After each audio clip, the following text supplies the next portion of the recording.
Soyez bénis. On va lire un verset et puis on va lire un verset. Je lis dans Jean chapitre 8 à partir du premier verset. Bible dit, Jésus s'est rendu au mont des Oliviers. Mais dès le matin, il est revenu dans le temple et tout le peuple s'approcha de lui. Est-ce que les lui second, n'est-ce pas? Ok. Donc ils ont équité. Je disais, Jésus s'est rendu au mont des Oliviers.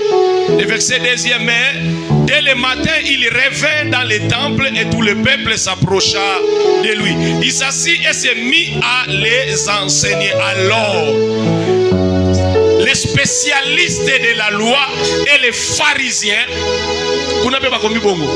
c'est pas grave. Mais à peu près, quand on dit les scribes, les écrivains. Les spécialistes de la loi et les pharisiens amenèrent une femme surprise en train de commettre un adultère. Ils la placèrent au milieu de la foule et dirent à Jésus, Maître, cette femme a été surprise en flagrant délit d'adultère. Moïse dans la loi nous a ordonné de lapider de telles femmes. Et toi, que dis-tu? Il disait cela pour lui tendre un piège afin de pouvoir l'accuser. Mais Jésus se baissa et se mit à écrire avec les doigts sur le sol. Le verset 7e. Comme il continuait à l'interroger, il se redressa et leur dit que celui d'entre vous qui est sans péché jette le premier la pierre contre elle.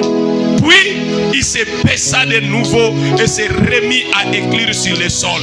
Le verset 9e, quand ils entendirent cela, accusés par leur conscience, ils se retirèrent un à un, à commencer par les plus âgés et jusqu'au dernier. Jésus resta seul avec la femme qui était là au milieu. Verset 10e, alors il se redressa et, ne voyant plus qu'elle, il lui dit, femme, où sont ceux qui t'accusaient? Personne n'est donc condamné.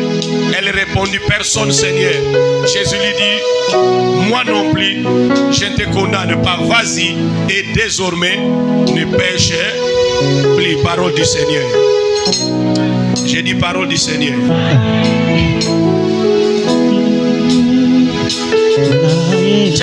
Non.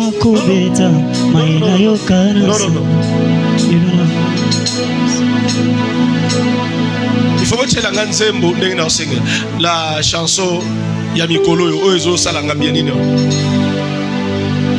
Nzembo na bisoka oyo salanga bien botie nzembo bozana ngona mutute obino boyeva katante. Amen. Elenga ele Yesu souffre yaya onyo kwa elenga ele Yesu swinga Yesu bwana ngote bekasi mochela ngati ya bwana. Merci beaucoup. Elenga Yesu yako yemba yako za mikro na bozo na bodo ute yako yemba te azana punition faut baisser micro yemba na longoli punition na okanga ngoka kala minute ana punition te na longoli après okanga na suka soki eza Jésus. Alléluia. Allons-y. Salon to yemba ngoya ya place osa soki sali yo frère bakunda ngelongo na Yesu nzima kikotikele ya ngami yango anasema aboya kitema ke mapena ngai Yesu amemyango comme si moi je n'avais rien fait. Elenga ele Yesu elenga ele Yesu Yesu abangitenga Lazaro sinapolaki atunite pourtant mes ossements étaient desséchés sans jamais savoir si moi je le méritais.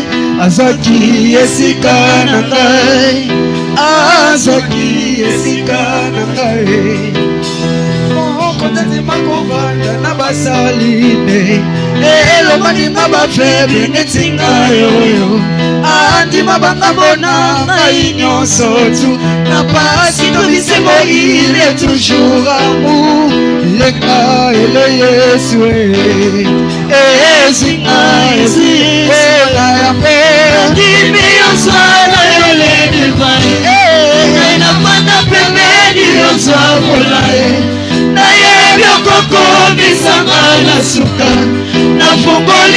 motema saleli Nabimi oswana lelele Matikeli yobola Ayakana pembeni oswabula Napusama bisiko Nayengi okoko Misamana Okomemama Napoli motema saleli Ilinga ele Yesu Yesu Etana no mololo Etana mo bien Jésus Mon côté si ma kovanda na basali Elo mani na ba faible ketinga yo Andi mabanga bona ngai nyonso tu Na pasi to bisemo il est toujours amour Eleka ele Yesu Yesu takutu Mana yebaki Yesu akosekwisanga Adana katalilika Yesu aza vivant Il était le mieux placé pour na kananga Lise pone kompona ye Il est jamais trop tard Azaki esika nangai Yesu ngo azaki esika nangai Veta mololo Kote makovanda na basani Elo malima ba faible Netinga yoyo Andi mabanga bona Ngai nyonso tu Na pasi to bisengo Il est toujours amour Eleka ele Yesu Yesu Tamoku Bana yebaki Yesu Kosekwisanga Atana katalilita Yesu aza vivant Il était le mieux placé pour la kananga Lise kote kompona ye Il est jamais trop tard Azaki yesika nanga Yesango azaki yesika Ona ya me Kimi oswana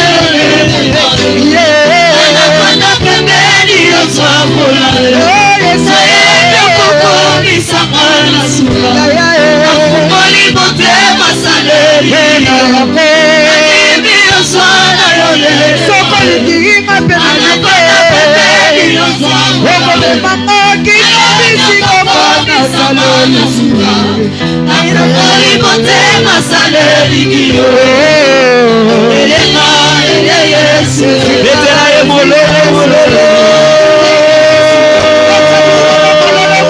Jésus-Christ est Seigneur. Il est Jésus. Seigneur. Alléluia.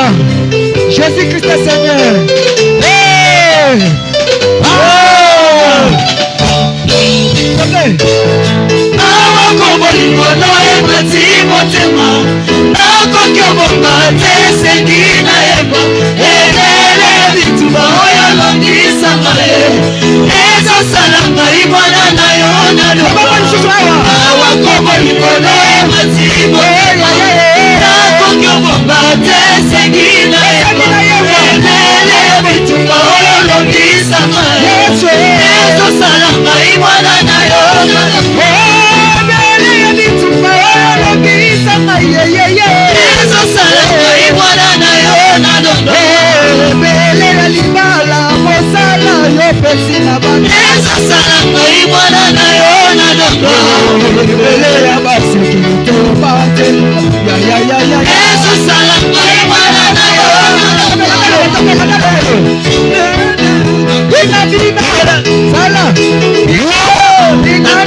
bénis au nom de Jésus.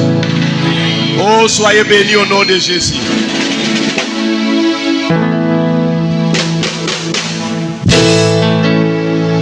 Amen. Président Bolenga sur 20. Nzamba pambola. Bonjour 20. Bobo sombe la secret. Bolenga sur 20. Bolenga 20. Ah, président, Bolenga 20. Nzamba pambola bino. Bien-aimé, semaine Pascal. Semaine, il n'y a pas que bandi lelo. Voilà pourquoi. Nagotika yo noki oke nanda koke bonga mapo. Lobi na 17h ya rapidement. Amen. Le texte totangi. Na batu nyonso na se atango ba yebi yango. Et puis, logiquement parlant, batu pe ba bimisa ba verset biblique. Ngana memio kana monde il y a quelques points seulement. Si vous lisez très bien les versets, il y a seulement scène moko ezo salema, yeso azo teya me ba déranger prédication. Je ne sais pas ce que tangi bien. Yeso a teya ba déranger prédication. Lokola ndenge na teya boye, to sutuka be bato ba ye ba yinda ba koti mala moko ba yeko bua ka mwana mwasi moko na kati. Mateya nyonso ya Yesu elongwe. Misu nyonso ya bato elongwe bisika banako landa motei babano landa sikoyo mwana mwasi moko pena bafundi. Baye bisi Yesu mwana mwasi oto kangiye na fragant délit d'adultère, c'est-à-dire en train de commettre l'adultère, c'est-à-dire bauti okuta ye naki ndumba, c'est-à-dire bamoni ye bazui ezate ke ote bafunda ki te bango moko bafongoli penza porte bakangi ye na mobali ba libérer mobali ba memi mwasi loba ye yawe ba libérer mobali ba memi mwasi siko mwasi ana kati ya batu. Babandiko expliquer Jésus. Moïse dans la loi a dit de telles femmes. Quand on dit de telles femmes, veut dire na société zalaki na catégorie ya basi, na catégorie ya batu. Mais moi na moi so zalaki na catégorie ya ba de telles. De telles veut dire na liste ya bato ba commettant adultère, balaki na sort moko ba réserva bango ba bomaka bango na ko bamba bango mabanga. Loba amen. Tel que nous sommes là, il y a plusieurs personnes, peut-être par rapport à nos familles, peut-être par rapport à la société, peut-être par rapport à Babi, si quand on balé là, to bote là, toi na ba sort mo que ça réservé, et si ba bongi ça déjà yo, o bongi na makambo songolo. Loba amen. Ba déranger prédication, alors que c'était Jésus qui était au centre de la prédication, makamunio ce jour wana, mais makamunio se banota la mwana mwasi. Bible lobi Jésus-Christ a quitté Azokoma. Balobi Moïse a déclaré dans la loi de telle femme mérite il faut pas boma bango na mabanga. Alors ba ke plus le batuni toi que dit. Amen.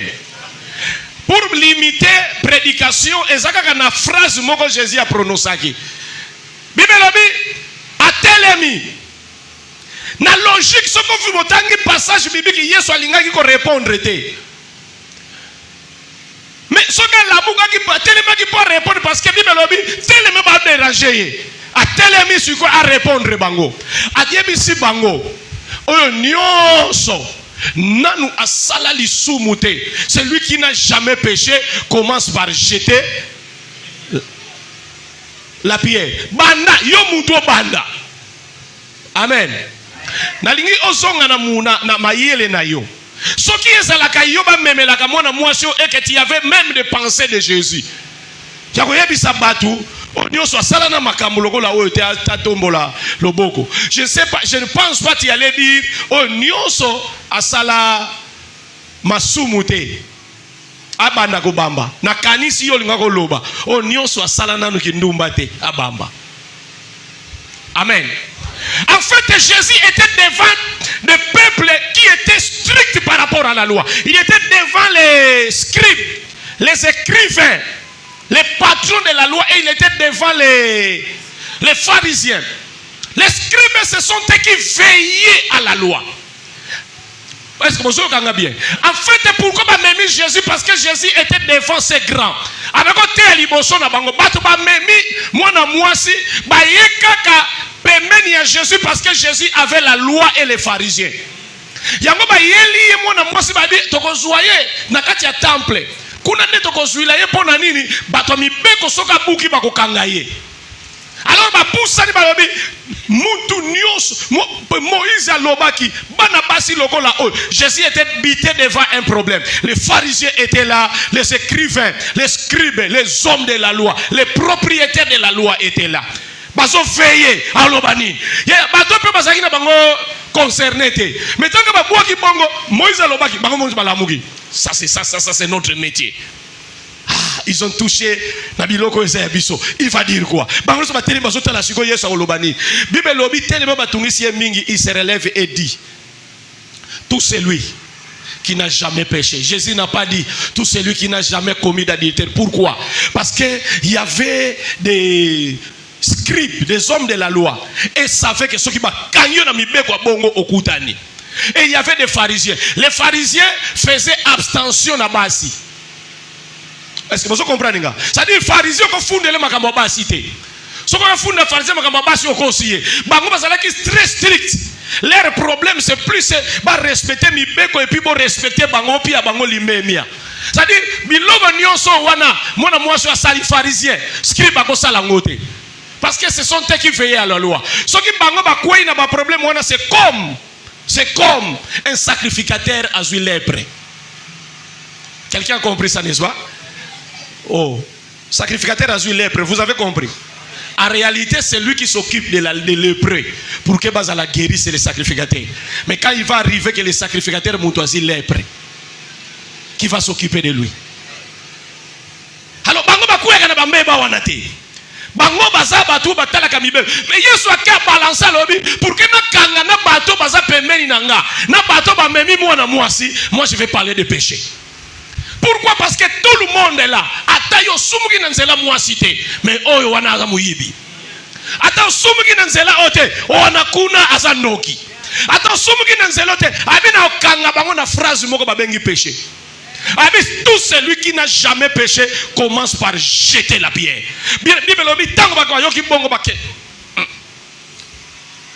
A généraliser biso, a kangi biso. Ah. Finalement, a libéré Libanga. Depuis le plus vieux. Kobana mikolo kino na dernier stade na mwana suka. Nazo imaginer il y avait aussi bane kodim. Mais mongo na mongo soka taliba bi ngape kala mingi te na ujo iba miliki. Mata taliba non ngape mongo songa ki na marché mo na zongisa. Na ibisa ki mama ke biloke matitalo. En fait biloko monsieur matakatalo za ngo ma l'État te. Isa ngo bana auto tinda na wenze. Maman zo regretté. Moi fait bilumbo en tout cas présent katoka ka moi na même monser. Isa ngo marché te. Na marché ça nango yako kita. Moi était sima et mati.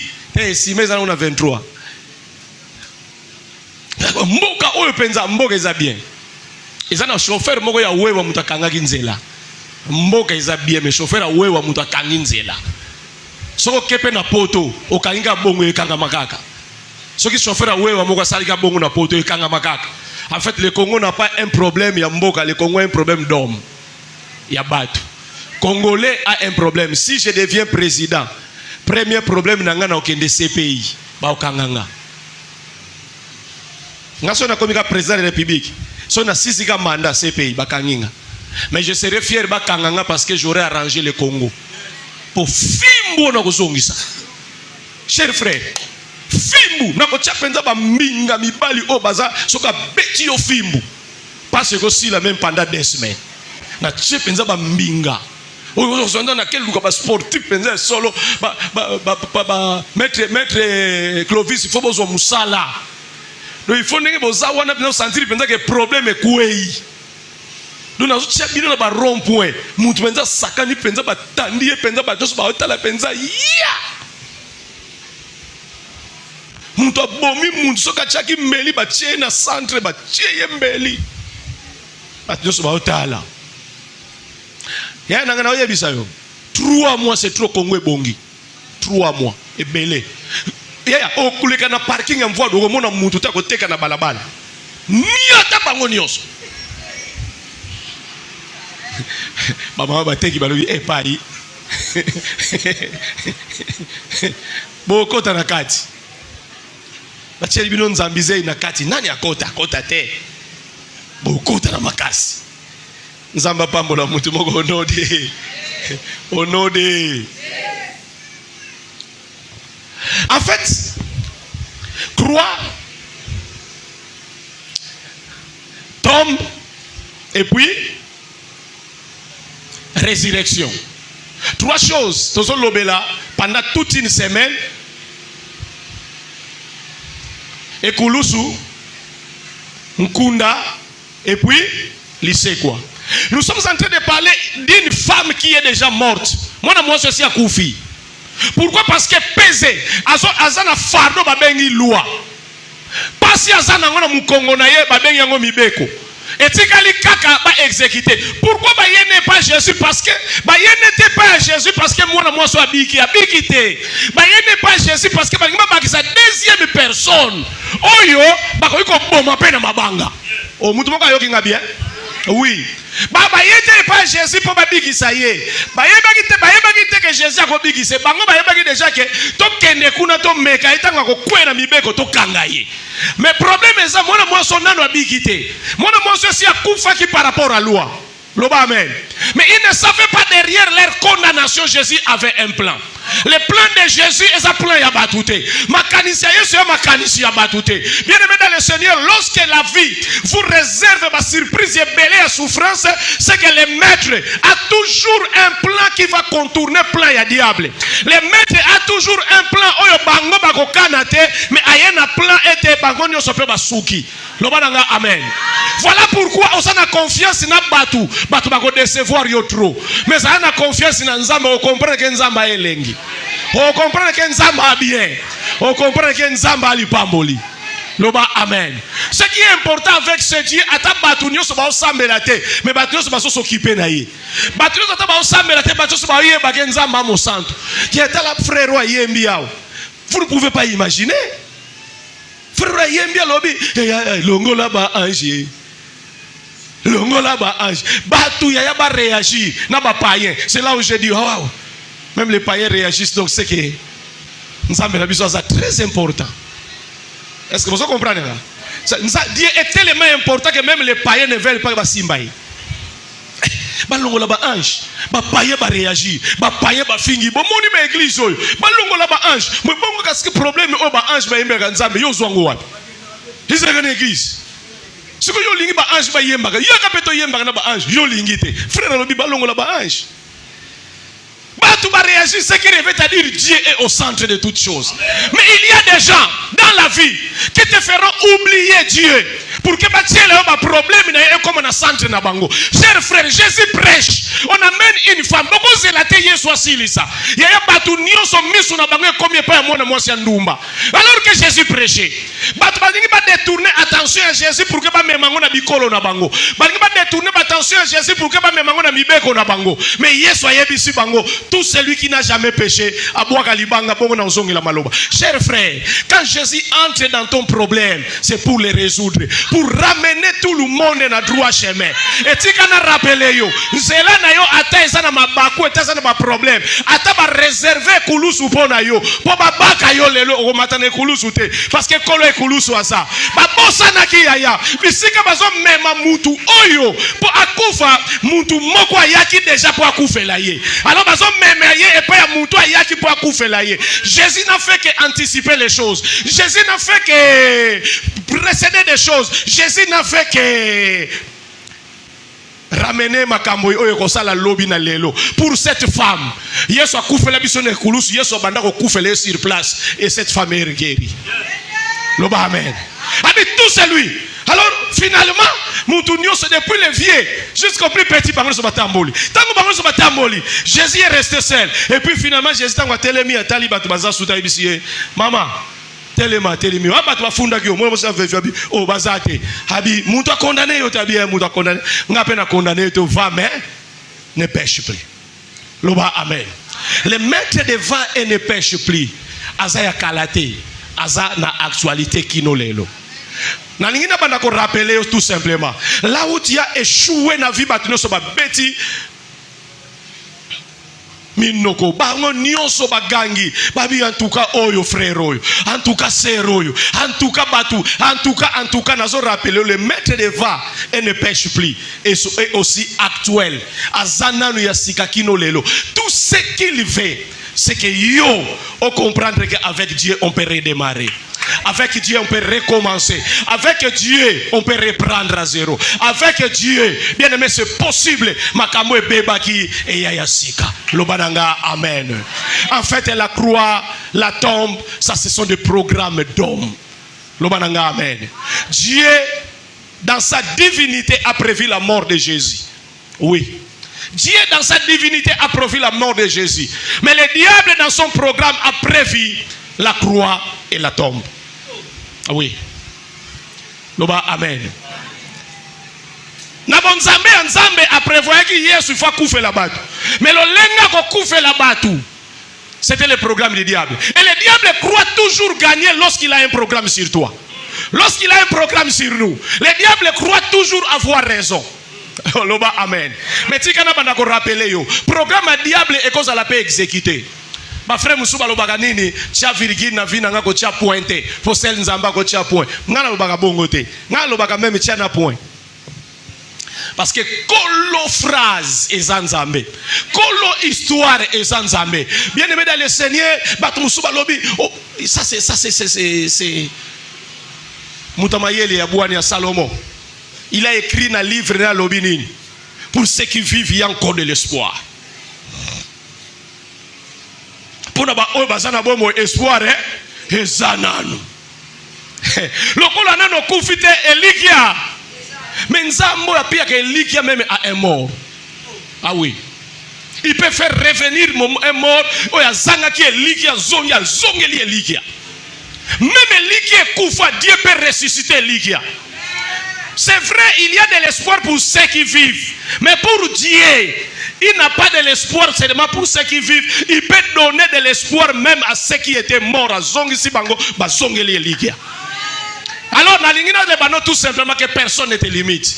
Personne a tiello bandelo. Plan à bango kanisezo kokisama. Mais si on a rappelé, le dernier mot n'appartient pas aux hommes. Le dernier mot c'est l'Éternel des armées.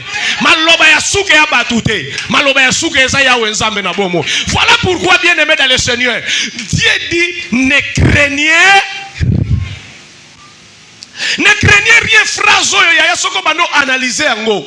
Ne craignez rien elingolo banini. Si la terre est là, il n'y a rien à craindre. Mais Bible a dit approchez-vous devant lui avec crainte et tremblement. Ah, donc s'il y a à craindre, il n'y a que Dieu à craindre.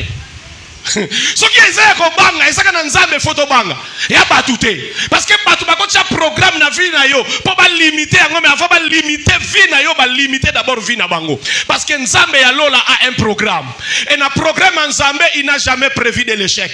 Dieu a prévu Jésus devait mourir mais Dieu a prévu la résurrection et tout le monde qui s'associait au basala ki makita na bango pour ba boma Yesu ne savait pas que dans la profondeur nzambe a prévu la résurrection. Ce qui va y baka, Jésus allait ressusciter. Personne n'allait le titiller.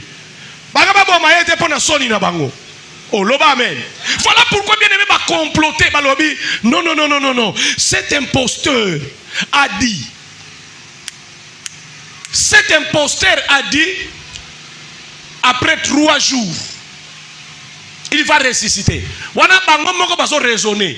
Cet imposteur a dit 3 jours après il va ressusciter. Pona et ça les mabongo te. En fait, bango ti balo babongo il ne croyait pas à la résurrection. Mais il se disait ba yekoli ne ba ko yiba nzoto. Tant bako yiba ngolo kola nzoto ko sala suna tombote bako beta tango botu kan nzoto ne est-ce que bomoni yango il est ressuscité. Et croyait que il est comparable à Moïse. Et croyait que il est comparable à Naba Enoch. Il est comparable à Naba Eli, il va et puis il ne se montre plus. Attention, la formule de Jésus n'est pas la formule de toutes ces créatures. Et ça, les liens, Yesu, et ça, les liens, Bikela Mounayete. Bikela Mounaye, lorsqu'ils sont résistés, Bakenda. Bikela Moussous, Bakenda, Abomo, Bakenda. Ils ne sont pas passés par la mort. Mais Bamoussous, Babunga, Kobunga. Alors, ils croyaient que Jésus a Kobunga, et puis il faut mettre des gardes. Erreur. Loba, amen. Et lorsqu'il est ressuscité 3 jours après, malgré les gardes, il est réellement ressuscité. Et quand il est ressuscité, il est revenu à la vie. Amen. La force de l'évangile, c'est la résurrection, ce n'est pas la mort. Amen. La force de l'évangile, ce n'est pas la résurrection, puis ce n'est pas la mort, c'est la résurrection. Ah, j'ai fait l'inverse. Ah, ok. La force de l'évangile, c'est la résurrection. La Bible dit, si Jésus n'était pas ressuscité, même notre prédication est vaine. Ce qui est soit c'est quoi pamba. Témoignage union toko porté pamba. Mais parce qu'il est ressuscité, c'est ce qui nous garde encore à na katia likia. Ils ont gardé l'équilibre ma chrétien parce que le maître est ressuscité. Lobananga amen. Alors, débat sur débat. Frère Moussa, si Jésus-Christ était Dieu, si Jésus-Christ était Dieu, si Jésus-Christ était Dieu, débat, musulmans va s'associer entre eux pour combattre les chrétiens. Il paraît que votre Jésus est Dieu, mais il n'est pas Dieu. S'il était Dieu, Père, pourquoi m'a-t-il abandonné? L'Oba, amen. S'il était Dieu, pourquoi on l'a ressuscité des morts? S'il était Dieu. Amen. Bien aimé dans le Seigneur, si vous lisez les Écritures, l'écriture, Dieu, esclave, il y a l'écriture. Ce qu'il a écrit. Ce qu'on a dit écriture, Dieu a déjà dit que créons l'homme à notre, selon notre image et ressemblance. Ressemblance, c'est le pardon? Nous avons dit que la mouton a kokana biso. Ce que ceux qui n'a posé question, net au Vandia, to kokana nzambe na nini?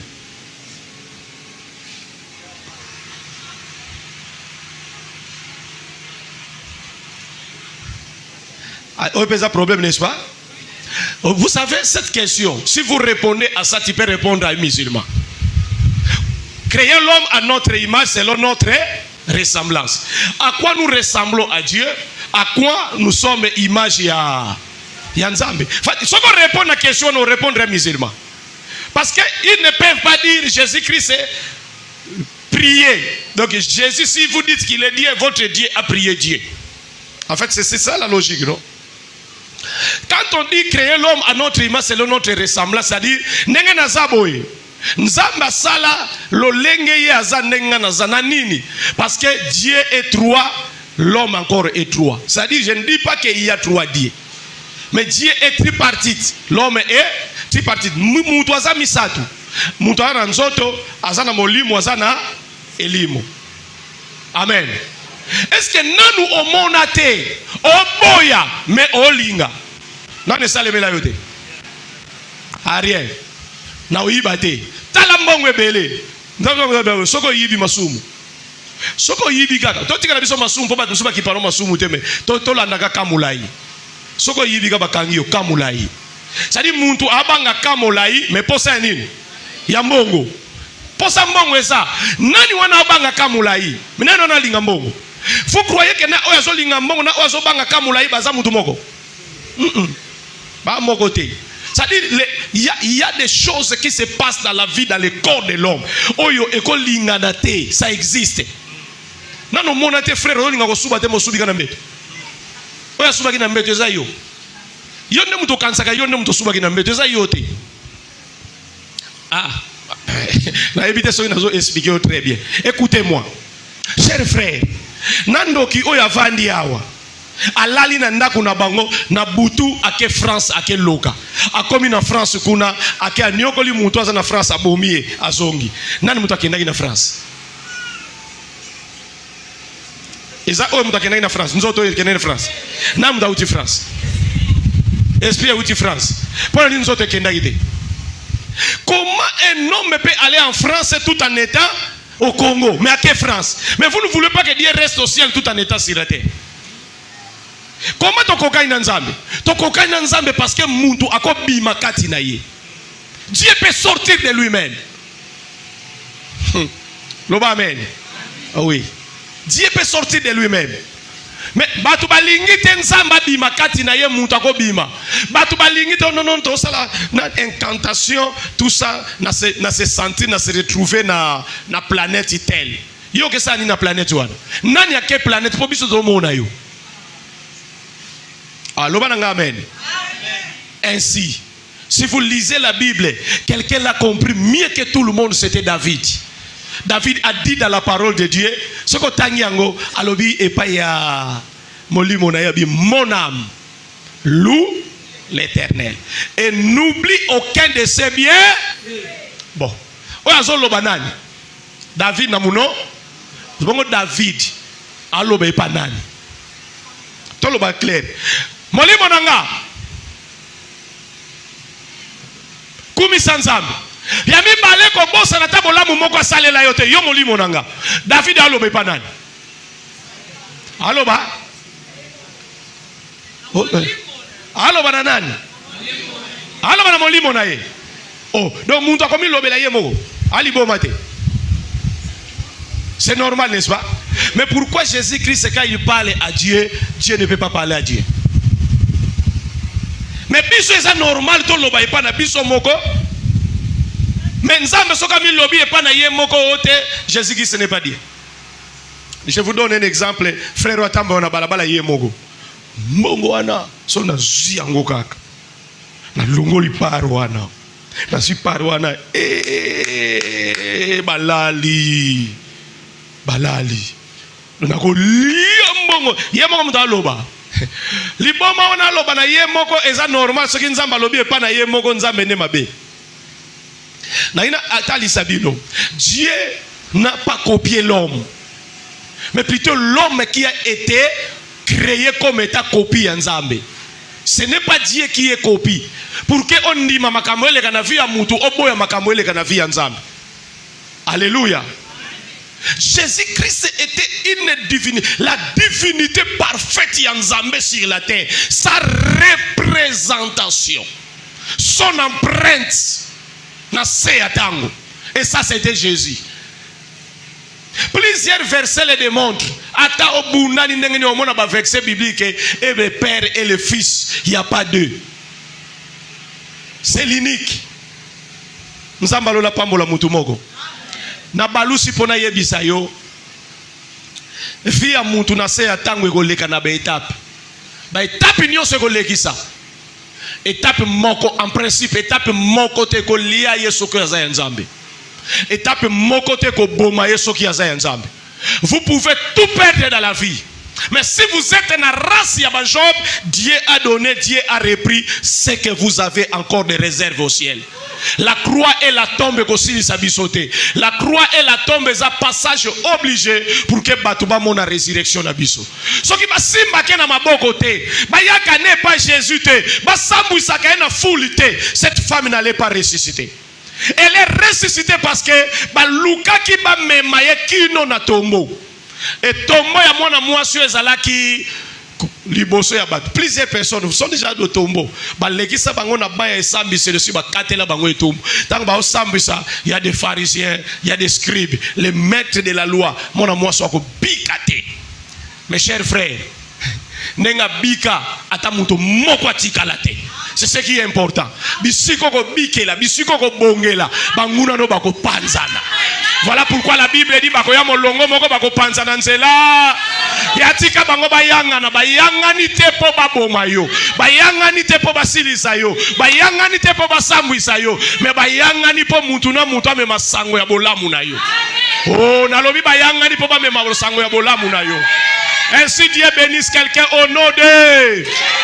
telema to sambela loba na nzambe ngai yeyo semaine to fungoli loba na nzambe na ko rater ata jour moko te loba na nzambe makambo nga na omona na semaine oyo eza nyonso ya ngai kosekwa loba na nzambe na kabeli yo ba problème na kabeli yo nyonso ya ngai na kabeli yo tout ce qui me dérange bipai wapi ekufa kufa loba na nzambe sekwisa to bondeli na kombo na Yesu alléluia wapi yo nana poso bondela c'est pour cela que tu es arrivé ici yo yaki yo kapo sambela telema sambela na kombo na Yesu loba ya nzambe semaine oyo loko na ngamoko te tikala ya kokufa nyonso ya ngai sekwa libala na ngai sekwa fiançailles na ngai sekwa commerce na ngai sekwa ata na banzela ya mabe balekisaki yango loba na nzambe je vivrai encore ton miracle je vivrai encore ta bénédiction j'ai besoin de ta main ma marché na ngai zonga j'ai besoin de ta main mon salaire na ngai zonga j'ai besoin de ta main ma relation na ngai zonga alléluia sambela yaya sambela Esaya yo tongo alelo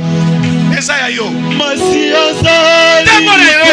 tongo alelo ya yo asekwisi ya yo ndio sese kwa loba ya loba yango loba fina ngese kwa baseki ngami balobi mapena ngami batongi ngami ese kwa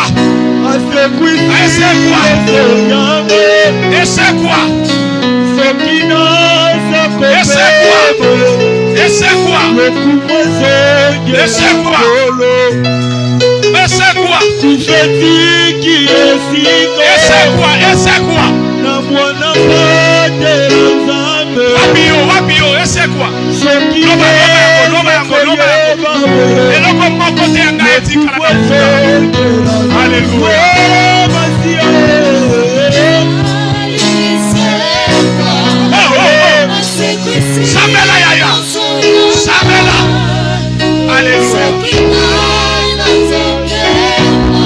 Samela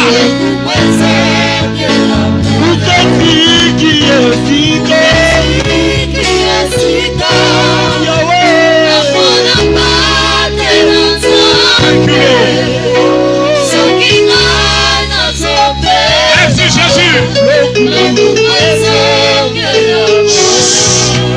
Fongola maboko yo za kupanda telema fongola maboko loba Yahweh wapi yo yaya wapi yo loba Yahweh loba fina ngai etikala te nakunda bipai bango bakenda kotia yango loba Yahweh nzambe tinda banjelu na yo bani atalibanga bakuwaisa mabanga ebimisanga na kunda loba commerce na ngesekwa libala na ngesekwa libota na ngesekwa nyonso ya ngesekwa au nom de